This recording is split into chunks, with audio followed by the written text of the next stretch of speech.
Hey guys, my name is Steven and this is Monday Matinee. Today's movie is Guillermo Del Toro's Pinocchio, now streaming on Netflix. So this is a retelling, or rather a recontextualization of the classic tale. 15 years in the making, there's a lot of passion behind this movie, unlike the recent Disney remake. You can really tell the difference between art and a money grab, but that's the last time I'll talk about that Disney travesty. Didn't Zemeckis used to be good? Anyway, so as this is a retelling of such a classic tale, the familiar story beats are still there, but this time with an original, fresh take. We still get that grieving woodworker Geppetto, this time having lost his son as a result of the war. Jiminy Cricket becomes Sebastian J. Cricket, a world-traveled, sophisticated cricket who is writing his own memoirs. So we get a new character, Count Volpe, voiced by the excellent Christoph Waltz, who's kind of a mesh between Honest John and Stromboli, luring Pinocchio into his carnival. There's also a monkey working with Volpe, who doesn't make anything more than monkey sounds, but voiced by Cate Blanchett. Kind of humorous. Pleasure Island, this time, is a fascist training camp for young boys. Monstro also makes the usual appearance, but this time he's quite ghastly to look at. Actually, this movie is very Guillermo Del Toro. It's a world of creatures, some not so cute, filled with that Del Toro aesthetic,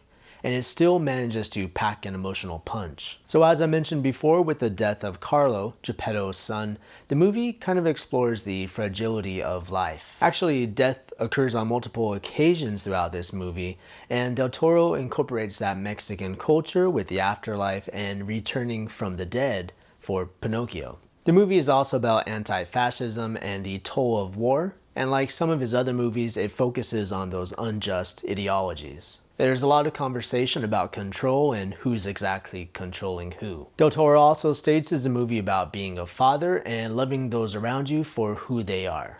On a visual level, this movie is stunning. Though the characters aren't very cute, the majority do manage to become quite lovable by the end. Also, I've always been a fan of stop animation, and this one looks really great. The majority of the puppets are mechanical with a silicone mask, but Pinocchio is actually the first puppet to be fully 3D printed.